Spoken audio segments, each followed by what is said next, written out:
Pavitra Ekadashi. The glories of Pavitra Ekadashi are described in the Bhavishyatar Purana in the conversation between Lord Krishna and Maharaj Yudhisthira. Once Maharaj Yudhisthira asked Krishna, "O Madhusudan, the killer of the Madhu demon, what is the name and the glories of the Ekadashi that occurs during the waxing moon in the month of July-August? Please explain this to me in detail." Lord Krishna replied, "O King, the name of the sacred Ekadashi is Pavitra Ekadashi. Now please hear attentively about the topics of this Ekadashi, which destroys one's sinful reactions. By hearing the glories of this Ekadashi, one obtains the result of performing a Vajpaya sacrifice. Long ago, in the beginning of Dwapara Yuga, there was a king named Mahijit, who ruled a kingdom named Mahishmatipuri. The king had no sons and was unhappy while conducting his activities. A married man who has no son has no happiness either in this life or in the next. For many years the king tried to get a son, but he was not fortunate enough to get a jewel-like son who would give him all pleasure.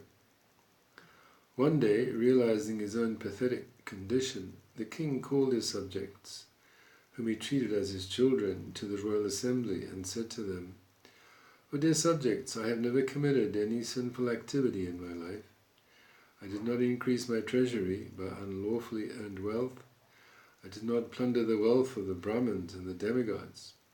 Rather, I have conquered this world by following the proper code of conduct, and I have maintained all of you like my own children.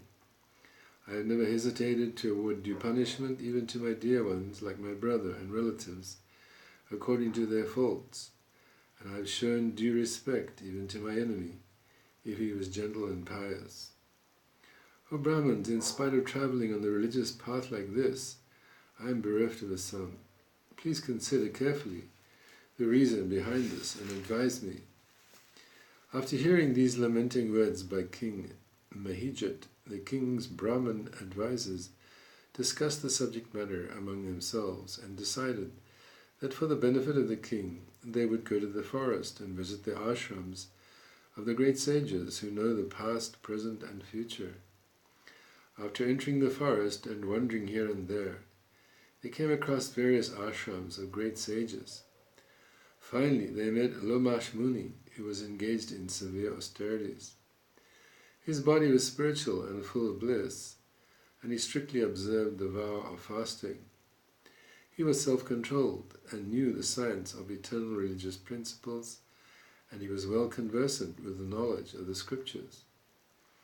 His duration of life was as long as that of Brahma, and he was an effulgent saint.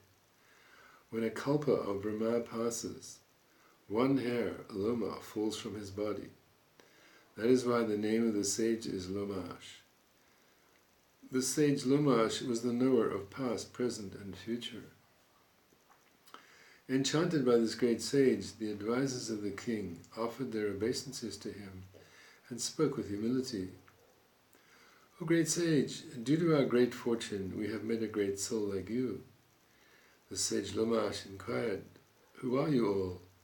Why have you come here? Why are you praising me like this?" The Brahmins replied, "O great sage, we have come to you to solve our dilemma. O Lord, our king Mahijit has no sons. We are his subjects, and we are treated by the king as his own children. We are feeling disturbed on seeing the distress of the king. O best of the Brahmins, we want to strictly undergo austerity here. It is the good fortune of the king that today we have met a great personality like you. By the darshan of a great personality, a man certainly attains all perfections. Please instruct us in such a way that our sonless king can have a son." After hearing their sincere prayers, the sage Lomash entered into a deep meditation for a movement and immediately understood the king Mahijit's previous life. He then said that in his previous life this king was a poor Vaishya or merchant. He committed a sinful deed.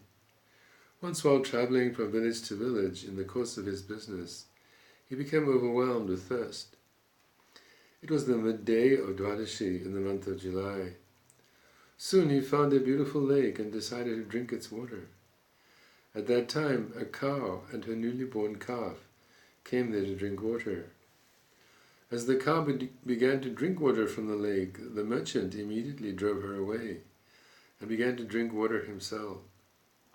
As a result of obstructing the thirsty cow from drinking water, the merchant had committed a sin. For this reason, though the merchant has now been born as King Mahijit, by the influence of his piety he cannot get a son. On hearing these words of the great sage, the king's advisors said, "O great sage, it is stated in the Puranas that by the influence of piety, all one's sinful reactions are counteracted. Therefore, please instruct us in such a way that all the sinful reactions of the king will be destroyed and he can obtain a son." The great sage Lomash replied, "There is a famous auspicious Ekadashi known as Pavitra Ekadashi, which occurs during the waxing moon in the month of July-August. You and your king should properly observe this Ekadashi. Thereafter you should give the piety that you earn by observing this Ekadashi to your king. If you follow my instruction, then the king will certainly be blessed with a son." After hearing these words from sage Lomash, all the king's advisors became happy and satisfied. They offered their obeisances to the sage and returned home. Then they met King Mahijit and explained to him in detail what they had heard from the great sage Lomash. Thereafter, when the proper time arrived, the king's advisors remembered the advice of the sage and promptly observed the vow of Pavitra Ekadashi with the king. On the day of Dwadashi, they gave away their accumulated piety to the king, as advised by the sage. By the influence of this piety, the queen became pregnant, and in due course of time, she gave birth to a beautiful son. O King Yudhishthira, anyone who observes this sacred Ekadashi is relieved from sinful reactions and becomes happy both in this life and in the next. One who hears the glories of this Ekadashi obtains the happiness derived from having a son in this life and goes back to Godhead in his next life.